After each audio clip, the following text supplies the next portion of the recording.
মা মেয়ে মিলে সারাদিন ভাইয়ের বাসাতে কি করেছি সেটা নিয়ে থাকছে আজকের ব্লগ। আসসালামু আলাইকুম, সবাই কেমন আছেন? নতুন আরেকটি ব্লগে আপনাদের সবাইকে ওয়েলকাম করছি। এই ব্লগটি হচ্ছে 2 দিন আগের ব্লগ। তো ওই দিন হচ্ছে আমার ভাইয়া বাপি আর আমার বোনও যেহেতু ঢাকা এসেছিল, সবাই মিলে একসাথে হচ্ছে চিটংয়ে ব্যাক করেছে, যেহেতু সামনে ঈদ, সবাই ওখানে ঈদ করবে। আর আমরা যেহেতু ঢাকাতে ঈদ করছি, যার কারণে আমরা আর যাইনি। তো ওই দিন আমরা বাসাতে একাই ছিলাম, আমি এবং আমার মেয়ে। আমরা দুজন মিলে হচ্ছে একসাথে টাইম স্পেন্ড করেছি, খাওয়া দাওয়া করেছি। আর বাসায় যদি আসলে বাচ্চা মানুষ থাকে তাহলে কিন্তু দেয়ালের অবস্থা দেখেই বোঝা যায় যে ওই বাসায় বাচ্চা আছে। ফ্রিজে একটা জুস ছিল, তো আমার মেয়ে হচ্ছে এটা খেতে চাইলো, তো আমি হচ্ছে ওকেও দিলাম আর আমিও একটু খেলাম। আমরা হচ্ছে জুস খেতে খেতে টিভি দেখছিলাম। এরপর বিকালের দিকে হচ্ছে বৃষ্টিটা কমে গেল। তো তখন হচ্ছে সকালে যেহেতু বৃষ্টি হয়েছিল, ওয়েদারটা খুব ঠান্ডা ছিল। তো এরপর সন্ধ্যার দিকে হচ্ছে ওর জন্য একটু নুডলস রান্না করেছিলাম। নুডলসটা মোটামুটি ভালোই ছিল।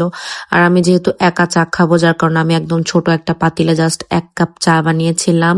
যেহেতু একটু ঠান্ডা ঠান্ডা ভাব ছিল, এই জন্য চা খেতে খুব মন চাচ্ছিল, যার কারণে অল্প করে একটু বানিয়েছি আর কি চাটা। মাঝে মধ্যে এরকম টাইম পেলে কিন্তু মন্দ হয় না যে নিজের মতো করে একটু টাইম স্পেন্ড করা যায়। তো আমি যেহেতু ওই দিন একদম রিল্যাক্সে ছিলাম, যার কারণে একটু রিল্যাক্স মুডেই হচ্ছে চা বানালাম। এরপর হচ্ছে একটু চা খেলাম।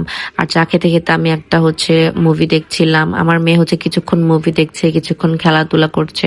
আর ওই দিন আমি একটা বলিউডের মুভি দেখছিলাম, এটা একটা কমেডি মুভি ছিল। ইদানিং বলিউডের তেমন কোনো মুভি দেখা হয় না। তো আজকে ভিডিও পর্যন্তই, আল্লাহ হাফেজ।